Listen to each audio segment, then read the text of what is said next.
Hello everyone, इस video में मैं सीरियल 2022 का 3 दिसंबर शिफ्ट 2 का मैथ्स का पेपर सॉल्व कर रही हूँ। तो स्टार्ट करते हैं फर्स्ट क्वेश्चन से। यहाँ पर दिया हुआ है कि एक इक्विलैटरल ट्रायंगल है ABC, D उसका मिड पॉइंट है। ये ट्रायंगल है ABC और जो D है वो मिड पॉइंट है BC का। अगर BC की लेंथ जो है वो 8 सेंटीमीटर है तो हमें बताना है हाइट ट्रायंगल की। तो जो ट्रायंगल की हाइट होती है ना, इक्विलैटरल ट्रायंगल की हाइट वो होती है √3/2 इंटू ए क्या है यहाँ पर? Side of the triangle. तो यहाँ पर ट्रायंगल की साइड कितनी दी हुई है? 8। तो यहाँ से कितना हो गया? 4√3। तो यहाँ पर जो ये लाइन लिखी हुई थी ना कि D is the mid point of BC, इसका कोई मीनिंग नहीं है। नेक्स्ट क्वेश्चन, यहाँ पर दिया हुआ है कि a thief steals a bike at 12:30। मतलब एक चोर है, वो एक बाइक को 12:30 बजे चुराता है और उसे 48 किलोमीटर पर आवर से चलाता है। लेकिन जो चोरी है ना वो पकड़ में कब आती है, या फिर चोरी का पता कब चलता है? आधे घंटे बाद। उसके बाद जो बाइक ओनर है वो उसका पीछा करता है दूसरी बाइक से with the speed of 58 kilometre per hour. तो हमें ये बताना है कि चोर कब पकड़ा जाएगा। तो अगर हम बात करें कि 12:30 बजे चोर ने बाइक चुराई थी और आधे घंटे बाद पता चला, तो आधे घंटे में जो चोर है उसने कितने डिस्टेंस ट्रैवल कर ली? क्योंकि वो 48 किलोमीटर पर आवर से जा रहा है, मतलब 24 किलोमीटर की डिस्टेंस ट्रैवल कर ली। ठीक है।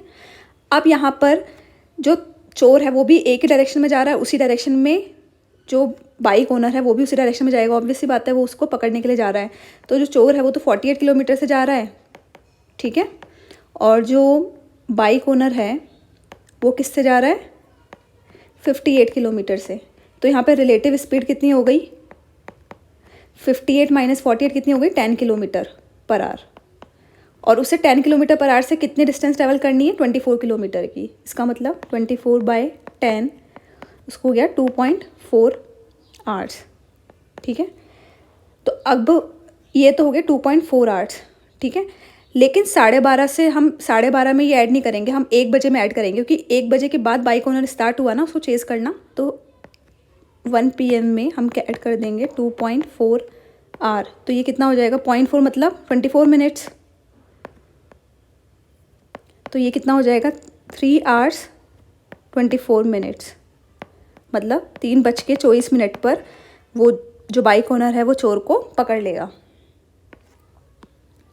नेक्स्ट क्वेश्चन, यहाँ पर दिया हुआ है कि ट्रायंगल ABC और FDE जो है वो सिमिलर हैं, ठीक है। यहाँ पर हमें लेंथ दी हुई है और हमें बोला है BC की लेंथ निकालनी है। सबसे पहली बात कि अगर हमें BC की निकालनी है तो हम BC अपॉन, यहाँ से BC इधर है तो यहाँ पे क्या आएगा? DE, ठीक है। उसके बाद में ये किसके इक्वल होगा? AB upon FD is equal to AC upon FE। अब हम देख लेंगे कि हमें ये वाला तो रखना ही रखना है, इन दोनों में से किसकी वैल्यू हमें दी हुई है। तो हमें AB की दी हुई है और हमें FD की दी हुई है कि हाँ दी हुई है। तो हम पुट कर देंगे, BC की जगह BC लिख दिया। DE की वैल्यू क्या दी हुई है? 12। AB की वैल्यू क्या दी हुई है? 9। और FD मतलब DF, इसकी वैल्यू क्या दी हुई है? 16। तो यहाँ से अगर हम सॉल्व करेंगे तो BC की वैल्यू कितनी आ जाएगी? 9 × 12 अपॉन 16। ये हो जाएगा 4 × 3 = 12, 4 × 4 = 16, 9 × 27 बटा 4। ये हो जाएगा 4 × 6 = 24, 3 बटा 4। तो इसका आंसर क्या हो गया? 4th one. नेक्स्ट क्वेश्चन, यहाँ पर दिया हुआ है कि 2 सिलेंडर्स हैं, उनकी जो रेडियस है उसका रेशो है 1:4 और जो हाइट्स है उसका रेशो है 4:3। तो हमें वॉल्यूम का रेशो निकालना है। तो अगर हम वॉल्यूम के रेशो की बात करें तो वो क्या होगा? वॉल्यूम होता क्या है? πr1² h1 ratio πr2² h2। पाई से तो पाई कट गया, r1² r2²। तो हमें r1 रेशो r2 दिया है 1:4। तो r1² क्या होगा? 1, यहाँ से 16, इसका स्क्वायर कर देंगे। और हाइट का रेशो क्या है? 4:3। तो यहाँ से हमने सॉल्व किया, हो गया 4 × 4 = 16, यहाँ से हो गया 1:12। तो इसका आंसर क्या हो गया? फर्स्ट। नेक्स्ट क्वेश्चन, यहाँ पे हमें दिया हुआ है x + 1/x दिया हुआ है और हमें x³ + 1/x³ निकालना है, ठीक है। तो हम इसका क्यूब कर देते हैं। तो ये हो जाएगा a³ + b³ + 3ab a + b 2 cos θ is equal to, अगर हम इसका क्यूब करेंगे तो क्या हो जाएगा? 8 cos³ θ। यहाँ से x³ + 1/x³ क्या हो जाएगा? 8 cos³ θ माइनस, यहाँ से 3 दूनी 6, ये हम इस साइड लेके चले गए तो ये क्या हो जाएगा? 6 cos θ। यहाँ से हमने 2 कॉमन लिया तो ये हो जाएगा 4 cos³ θ माइनस 3 कॉस थीटा। तो ये जो चीज़ है ना, ये कॉस 3 थीटा का फॉर्मूला होता है, ठीक है। जो कॉस 3 थीटा होता है वो होता है 4 cos cube theta minus 3 cos theta. तो यहाँ से आंसर क्या हो गया, 2 कॉस 3 थीटा। तो इसका आंसर क्या हो गया, थर्ड ऑप्शन। नेक्स्ट क्वेश्चन, यहाँ पे लिखा हुआ है कि ए और बी किसी काम को 6 घंटे में करते हैं, मतलब ए और बी किसी काम को मिलकर 6 घंटे में करते हैं, और ए बी सी तीनों मिलकर उस काम को 4 घंटे में करते हैं। तो सी अकेला उस काम को कितने देर में करेगा। तो अगर हम देखें ए प्लस बी मिलकर कितनी देर में कर रहे हैं, 6 घंटे में, और ए प्लस बी प्लस सी मिलकर 4 घंटे में। हम 6 और 4 का एलसीएम ले लेंगे, क्या हो जाएगा 12। यहाँ से 6 को डिवाइड किया तो यहाँ पे हो गया 6 दूनी 12, 4 3 12, ठीक है। इसका मतलब ए प्लस बी की तो एफिशिएंसी कितनी हो गई 2, और ए प्लस बी प्लस सी की कितनी हो गई 3। तो अगर हम इसमें से इसको माइनस कर दें तो हमारे पास सी की एफिशिएंसी आ गई कितनी, 3 - 2 1। तो यहाँ से अगर हम 1, तो 1 इसकी एफिशिएंसी हो गई, तो ये 12 यूनिट काम को कितनी देर में करेगा सी, 12 डेज में।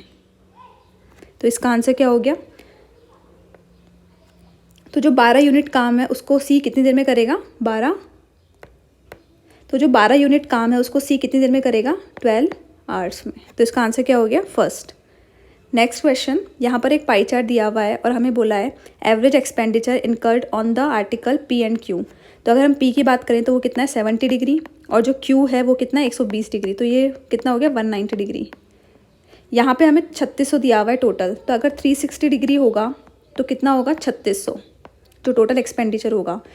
तो अगर 190 डिग्री होगा तो वो कितना हो जाएगा 3600 डिवाइडेड बाय 360 इंटू 190, ठीक है। तो यहाँ से आ गया ये हो गया 100, तो इसका हो गया 1900। तो ये तो हो गया हमारे पास में टोटल पी प्लस क्यू, लेकिन हमें निकालना क्या एवरेज। तो इसको हम 2 से डिवाइड कर देंगे तो ये हो जाएगा 2 नाम 18, 1 2 5 10 0। तो ये क्या हो गया 950। इसका आंसर क्या हो गया, फोर्थ। नेक्स्ट क्वेश्चन, यहाँ पर हमें साइन की पावर 4 थीटा प्लस कॉस की पावर 4 थीटा को साइन थीटा की फॉर्म में लिखना है। तो हम यहाँ पे लिखते हैं साइन की पावर 4 थीटा प्लस, हम यहाँ पर इसको लिख सकते हैं जो कॉस की पावर 4 थीटा है हम उसको लिख सकते हैं 1 माइनस साइन स्क्वायर थीटा का स्क्वायर, क्योंकि ये 1 माइनस साइन स्क्वायर थीटा क्या होता है कॉस स्क्वायर थीटा, और कॉस स्क्वायर थीटा का स्क्वायर क्या हो जाएगा कॉस की पावर 4 थीटा। इसको लिखते हैं हम साइन की पावर 4 थीटा प्लस, इसको खोलते हैं 1 प्लस साइन की power 4 theta minus 2 sine square theta. तो यहाँ से क्या हो जाएगा, ये दोनों मिलकर क्या हो जाएंगे 2 साइन की पावर 4 थीटा, फिर आ जाएगा माइनस 2 साइन स्क्वायर थीटा, फिर आ जाएगा +1। तो इसका आंसर क्या हो गया, फोर्थ वन। नेक्स्ट क्वेश्चन, यहाँ पर दिया हुआ है कि 3 सर्किल्स हैं are kept touching each other. इस तरीके से 3 सर्किल्स रखे हुए हैं। The string is tightly tied around these 3 circles, what is the length of the string. मतलब इस तरीके से जो स्ट्रिंग है वो उसको इस तरीके से बांधा गया है, ठीक है। तो हमें स्ट्रिंग की लेंथ निकालनी है। पहली बात, ये स्ट्रिंग जितना कवर करती है ना, ये यहाँ पर ये पूरा कवर करती है 2πr, ठीक है। और अगर हम ये वाली चीज़ बात करें कि यहाँ से लेकर यहाँ तक की डिस्टेंस, और फिर यहाँ पर यहाँ से लेकर यहाँ तक की डिस्टेंस, और यहाँ पर यहाँ से लेकर यहाँ तक की डिस्टेंस, तो ये क्या हो जाएगी, ये डिस्टेंस कितनी है r, ये भी कितनी है r। तो ये वाली डिस्टेंस कितनी हो गई 2r, ऐसे ये वाली डिस्टेंस कितनी हो गई 2r, और ये वाली कितनी हो गई 2r। तो ये कितनी हो गई मिलकर 6r। तो यहाँ से अगर हम सॉल्व करेंगे r की वैल्यू क्या है 6 सेंटीमीटर, तो ये हो जाएगा 2 6 की 12 पाई, और यहाँ से 6 दूनी 12,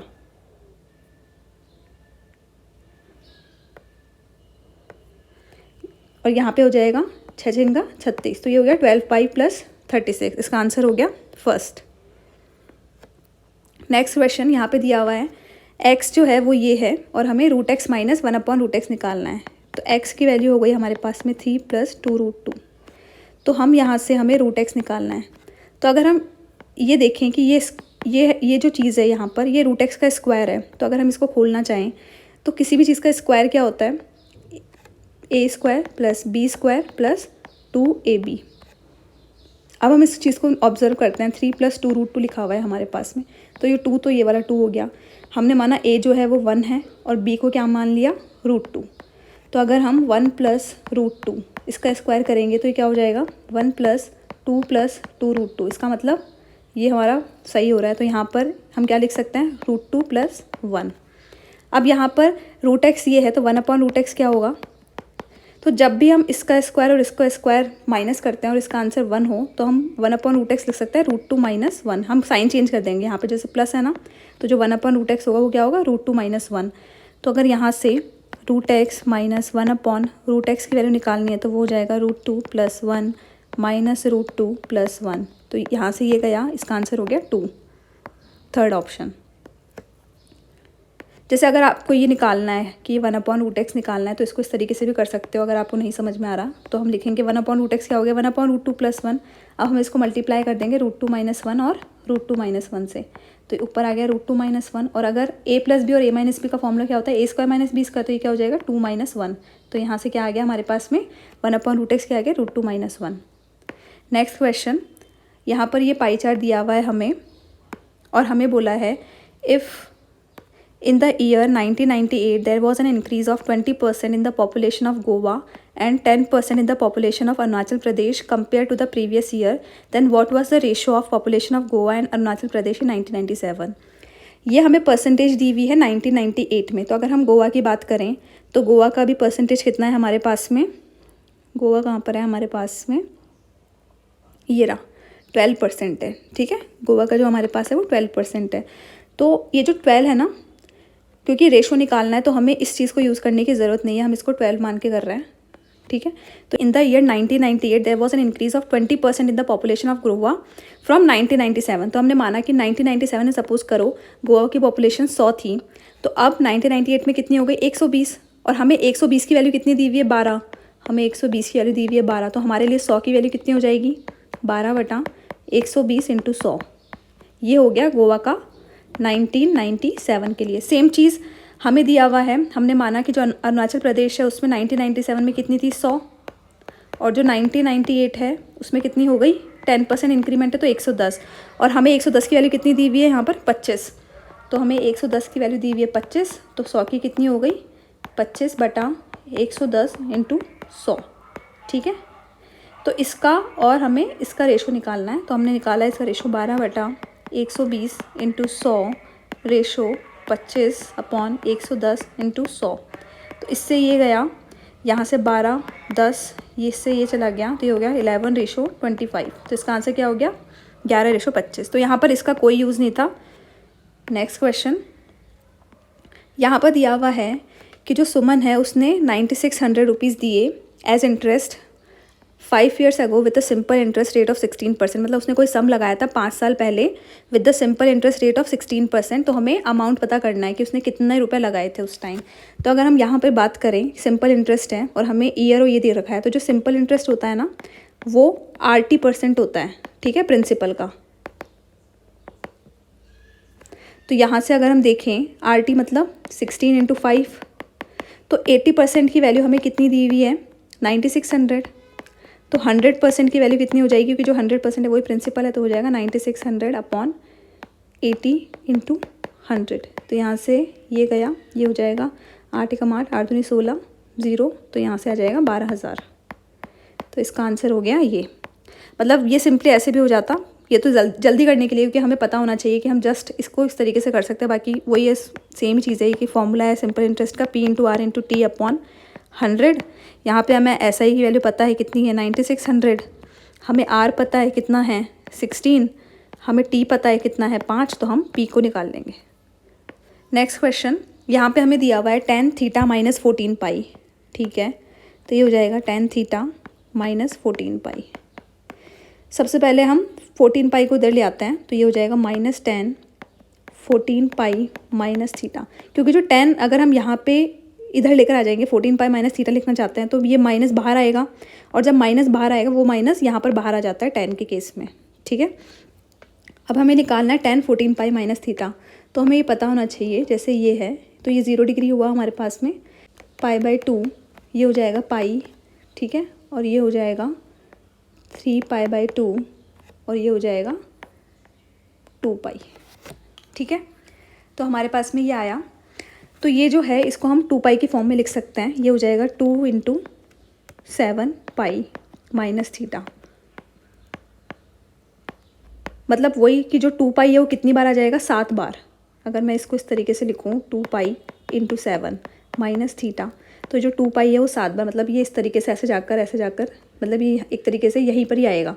तो अगर हम 2 पाई माइनस थीटा, मतलब जो एंगल है वो यहाँ पर लाई कर रहा है, ठीक है। और यहाँ पर ये जो 4th क्वाड्रेंट होता है ना, उसके अंदर कॉस और सेक पॉजिटिव होते हैं, बाकी सब नेगेटिव होते हैं। तो ये जो था ये तो 10 है, तो इसलिए यहाँ पर क्या हो जाएगा 10 2 पाई माइनस थीटा क्या हो जाएगा माइनस 10, और वापस ये माइनस आएगा तो माइनस से माइनस मल्टीप्लाई होगा और यहाँ पे आ जाएगा 10 थीटा। तो इसका आंसर क्या हो गया 10 थीटा फर्स्ट। नेक्स्ट क्वेश्चन यहाँ पर दिया हुआ है what will be the remainder when 7 की पावर 42 इज़ डिवाइडेड बाय 48। तो ये जो 7 की पावर 42 है हमें इसे 48 से डिवाइड करना है, तो हम यहाँ पर स्क्वायर कर देते हैं और यहाँ पर फिर क्या बच जाएगा 21 और इधर आ जाएगा 48। 7 का स्क्वायर क्या होता है 49 और यहाँ पे आ जाएगा 48। तो अगर 48 को मैं 49 को 48 से डिवाइड करूँ तो क्या बचेगा रिमाइंडर 1, और यहाँ पे 1 की पावर कितनी हो जाएगी 21, तो आंसर क्या हो जाएगा 1। इसका आंसर हो जाएगा थर्ड। नेक्स्ट क्वेश्चन, यहाँ पर ये पाई चार्ट दिया हुआ है और हमें बोला है the central angle of the sector corresponding to supply for industries. तो सप्लाई फॉर इंडस्ट्रीज़ इसके लिए कितना परसेंट है 25%। तो अगर हम बात करें कि जो 100% है, मतलब ये टोटल, इस पर कितना डिग्री का एंगल बन रहा है 360 डिग्री। तो जो 25% होगा उस पर कितना बनेगा 360 डिग्री डिवाइडेड बाय 100 इंटू 25। तो ये कितना हो गया 25 चौक 100, 4 नाम 36 0, 90 डिग्री का। तो इसका आंसर हो गया 4th वन।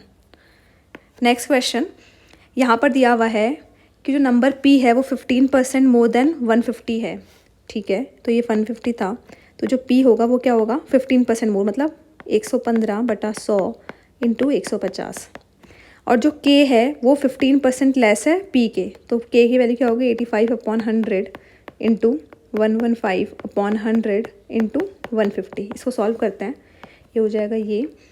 यहाँ से अगर हम बात करें, हम डायरेक्ट मल्टीप्लाई कर देते हैं इसको। तो मैंने 15 को 85 से मल्टीप्लाई किया, हो गया 15 75 7 15 × 120, तो ये हो जाएगा 1275। और इसको 115 से मल्टीप्लाई कर देती हूँ मैं, तो ये हो जाएगा 55 25 2 5 7 35 37 3 5 2 10 13 1 5 एकम 5 6 5 7 2 1 5 7 2 1, यहाँ से आ जाएगा 5 7 और 5 12 4 4 और 7 11 11 और 5 16 1 8 10 16 1 3 4 और ये हो गया 10। और यहाँ पे कितने ज़ीरो आ जाएंगे 3, मतलब पॉइंट कहाँ पे लग जाएगा इधर, तो ये हो जाएगा 146.625। तो इसका आंसर क्या हो गया 4th वन। नेक्स्ट क्वेश्चन, यहाँ पर हमें 36 और 198 का फैक्टर निकालना है।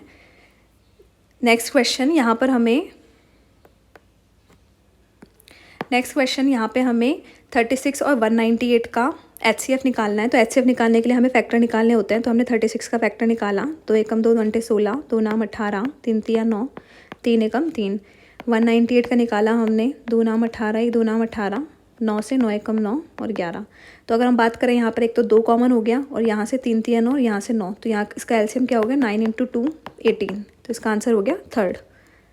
नेक्स्ट क्वेश्चन यहाँ पर दिया हुआ है कि जो डायमंड है उसका जो कॉस्ट है it varies with the square of its weight. तो एक डायमंड है जिसकी वैल्यू है 6084, इसको 3 पीस में कट किया गया, उसका वेट किस रेशो में है 3:2:1। तो अगर हम टोटल की बात करें तो ये कितना हो जाएगा 3 + 2 + 1, मतलब टोटल वेट था 6 और उसको 3:2:1 में कट कर दिया, ठीक है। तो अगर हम 6 की बात करें तो कॉस्ट प्राइस क्या होगी, क्योंकि कॉस्ट प्राइस क्या है यहाँ पे कॉस्ट जो है वो स्क्वायर है वेट की, तो अगर 6 का स्क्वायर कितना हुआ 36। और अगर हम यहाँ पर बात करें कि जब हमने 3 पीस में कट कर दिया तो उनका जो कॉस्ट है वो किस तरीके से होगा, 3 का तो क्या होगा 3 3 9, 2 का क्या होगा 2 2 4 और 1 का क्या होगा 1। तो यहाँ से कितना हो गया 14। इसका मतलब जब डायमंड को कट नहीं किया था तो 36 थी, जो कॉस्ट थी वो 36 के अकॉर्डिंग वेरी कर रही थी, और जब कट कर दिया तो 14 के। तो यहाँ पे लॉस कितना हुआ 36 - 14, ये कितना हो गया 22, ठीक है। यहाँ पर जो 36 है, क्योंकि डायमंड की वैल्यू कितनी थी 6084, मतलब यहाँ पे 36 जो है उसकी वैल्यू तो कितनी है 6084। तो यहाँ पर 22 की वैल्यू कितनी हो जाएगी, मतलब लॉस जो होगा वो कितने का हो जाएगा 6084 डिवाइडेड बाय 36 × 22। तो यहाँ पे अगर हम करेंगे इसको सॉल्व तो ये हो जाएगा 4 नाम 36, 4 एकम 4 2, 4 पंजे 20, 4 दूनी 8, 4 एकम 4, फिर ये हो जाएगा 3 8 9, तो ये 9 से कट रहा है, ये हो जाएगा 9 एकम 9 6, 9 छः 54, 8 9 नाम 81। अब जो ये हमारे पास आ गया 169, तो इसको हम 22 से मल्टीप्लाई करते हैं तो ये हो जाएगा 22 नाम 198, तो ये हो जाएगा 19, ये हो जाएगा 22 छः 132, तो यहाँ से आ जाएगा 10 11 4 और 1 5, और ये आ जाएगा 15, और ये हो जाएगा 22 एकम 22, तो यहाँ से हो जाएगा 6 7 3, तो ये हो जाएगा 3718। तो इसका आंसर क्या हो गया? सेकंड। नेक्स्ट क्वेश्चन, यहाँ पर दिया हुआ है कि जो मार्केट प्राइस है किसी आर्टिकल की वो कितनी है? 10,927। ड्यू टू फेस्टिव सीज़न कुछ परसेंटेज ऑफ डिस्काउंट डिक्लेयर किया गया। राजू जो है उसने रिड्यूस प्राइस में आर्टिकल को ख़रीदा और उसे इस प्राइस में बेच दिया, 10,927 रुपये में उसने बेच दिया और उसे 11.5% का प्रॉफिट हुआ। तो हमें डिस्काउंट परसेंटेज निकालनी है। अगर हम यहाँ पे बात करें कि इसको 11.5% का प्रॉफिट हुआ था, मतलब यहाँ पर 111.5 की वैल्यू कितनी है? 10927। तो यहाँ पर 100 की वैल्यू कितनी हो जाएगी? 10927 अपॉन 111.5 इंटू 100। अब यहाँ पर हम 10927 को डिवाइड करते हैं 115 से, और यहाँ पर कितने ज़ीरो? 3 ज़ीरो। तो ये हो जाएगा, अगर हम इसको देखें तो इससे हम मल्टीप्लाई करते हैं 9 से, तो ये हो जाएगा 9 5 45, 4 9 एकम 9 13, 1 9 एकम 9 10, 1 9 एकम 9 10, तो ये हो जाएगा 2, यहाँ पे आ जाएगा 9, यहाँ पर आ जाएगा 8, इधर से है 0। तो अगर हम इसको देखें तो ये 8 से कर सकते हैं इसको, तो ये हो जाएगा 8 5 40, 4 8 एकम 8 12, 1 8 एकम 8 9 8 एकम 8, तो यहाँ पे कट गया, इधर कितने बचे? 2 ज़ीरो, तो ये हो गया 9800। इसका मतलब जो डिस्काउंटेड प्राइस थी वो कितनी थी? 9800, ठीक है। और जो उसकी मार्क प्राइस है वो कितनी थी? 10,927। तो इसका मतलब कितने का डिस्काउंट मिला? इसमें से माइनस कर देते हैं, ये हो जाएगा 7 2 1 1, मतलब 1127 रुपये का मिला। कितने के ऊपर? 10,927 के ऊपर इंटू 100। तो हम यहाँ पर 112700 इसको हम करते हैं 10927 से डिवाइड, तो यहाँ पर आ जाएगा, एक टाइम करेंगे, आ जाएगा 10927, यहाँ पे बचा 3, इधर आ जाएगा 6 में से गए 4, यहाँ पे आ जाएगा 3, ठीक है। इधर आ जाएगा 0, अब नहीं कटेगा तो यहाँ पे एक और लगाएंगे 0 पॉइंट। अब इधर हम करके देखते हैं, तो ये हो जाएगा 3 7 21 2 3 दूनी 6 3 नाम 27 3 एकम 3, तो ये भी आ जाएगा 10.3%। इसका आंसर क्या हो जाएगा? ऑप्शन 1। नेक्स्ट क्वेश्चन, यहाँ पे हमें दिया हुआ है कि x + 1/x -2 है। तो जब भी x + 1/x -2 है, इसका मतलब x जो है वो क्या है? -1। तो इधर पुट कर देते हैं, तो अगर -1 की पावर 17 करें, किसी भी जो नेगेटिव नंबर है उसकी पावर अगर ऑड भी कर, मतलब अगर किसी नेगेटिव नंबर की जो पावर है वो ऑड होगी तो साइन रहेगा ही, तो साइन माइनस ही रहेगा। तो यहाँ पर -1 की पावर 17 कितना होगा? -1। ऐसे ही ये x की पावर माइनस जो 17 होता है वो क्या होता है? 1/x की पावर 17। तो इसमें भी क्या हो जाएगा? -1, इधर -1 की पावर 12 क्या हो जाएगा? +1, और -1 की पावर 1/12, तो ये कितना हो जाएगा? +1। तो यहाँ से ये सब कट गए, तो ये आंसर क्या हो गया? 0। नेक्स्ट क्वेश्चन, तो यहाँ पे mean proportion between this and this निकालना है। मीन प्रपोर्शन क्या होता है? मीन प्रपोर्शन होता है √(x, y), तो 6 + √8 × 3 - √2, ठीक है। इसको मल्टीप्लाई करते हैं, ये हो जाएगा 6 × 18, 6 को इससे मल्टीप्लाई किया हो जाएगा -6 √2, इसको इससे मल्टीप्लाई किया हो जाएगा +3, जो √8 है ना उसको हम लिख सकते हैं 2 √2, ठीक है। तो अगर मैंने इसको मल्टीप्लाई किया क्या हो जाएगा? 3 3 दूनी 6 √2, और जो ये है इससे मल्टीप्लाई किया हो जाएगा 2 दूनी 4, ठीक है। इससे तो ये कट गया, और 18 - 4 क्या आंसर आ गया? 14, तो √14, तो इसका आंसर क्या हो गया? सेकंड। नेक्स्ट क्वेश्चन, यहाँ पर हमें x - y दिया हुआ है और ये दिया हुआ है और हमसे x + y पूछा है, तो इसका हम स्क्वायर कर देते हैं। ये क्या हो जाएगा? x² + y² - 2xy = 1। ये जो है वो हमें दिया हुआ है 41, तो यहाँ से हो जाएगा -2xy = 1, तो जो 2xy है वो क्या हो जाएगा? 1 इधर आ जाएगा 40, ठीक है। तो अगर हम x + y निकालना चाह रहे हैं तो हम करते हैं x + y का स्क्वायर, तो ये क्या हो जाएगा? x² + y² + 2xy, तो x² + y² कितना है? 41, और जो 2xy है उसकी वैल्यू कितनी है? 40, तो ये कितना हो जाएगा? 81। तो x + y का जो स्क्वायर है वो 81 है, तो x + y कितना हो जाएगा? 9। तो इसका आंसर क्या है?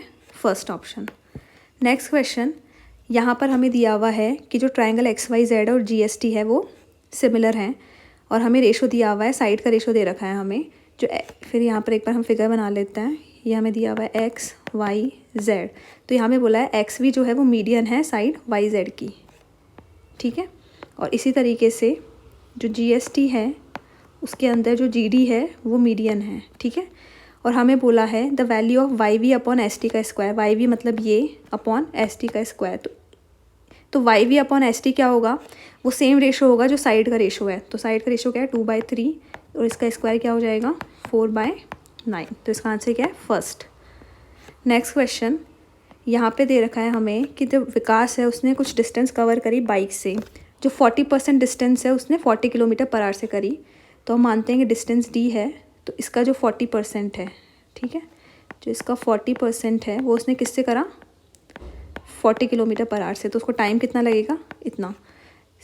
और जो उसने 50% डिस्टेंस है वो 25 किलोमीटर से करी। 50% मतलब 1/2 जो डिस्टेंस है उसने किससे कवर करी 25 से। और जो रिमेनिंग 10% का मतलब 1/10, 10% की फ्रैक्शन वैल्यू 1/10 होती है, वो उसने किससे करी 10 से। तो हम यहाँ पे एक बार इसको काटते हैं तो ये हो जाएगा 10। तो हमारे पास बचा D/100, यहाँ से D/50 plus D/100।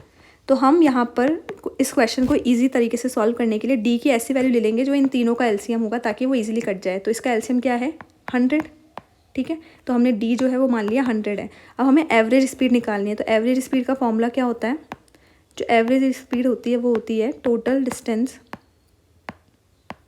Upon total time. तो हमने टोटल डिस्टेंस मान ली 100 और यहाँ से ये जो था हमारे पास में ये टाइम था, तो यहाँ पे हमने D को 100 पुट किया। तो यहाँ पे क्या आ जाएगा 100/100 कितना हो जाएगा 1 प्लस 100/50 कितना हो जाएगा 2 और यहाँ पे 100/100 प्लस 1। तो यहाँ से क्या आ जाएगा 100 डिवाइडेड बाय 4, तो आंसर क्या आ जाएगा 25। तो एवरेज स्पीड क्या आ गई 25 किलोमीटर पर आवर। तो ऐसे क्वेश्चन में क्या है कि हम इस तरीके से एक बार टाइम निकाल के देख लेंगे और जो भी नीचे डिनोमिनेटर में है ना, हम उसका LCM जो होगा ना उसको डिस्टेंस मान लेंगे, ताकि हमारा क्वेश्चन ईजिली सॉल्व हो जाएगा। नेक्स्ट क्वेश्चन करते हैं। हमें यहाँ पर टेबल दी हुई है और हमें बोला है हमें रेशो निकालना है किसका, कि जो प्रोडक्शन किया है कंपनी G ने कंपनी I से, इसका रेशो निकालना है। तो G का कितना हुआ 260 और इसका रेशो किसके साथ निकालना है I के साथ में। तो I कितना हो गया 220। तो ये अगर हमने डिवाइड किया तो ये हो जाएगा 13/11। तो इसका आंसर क्या हो गया थर्ड वन।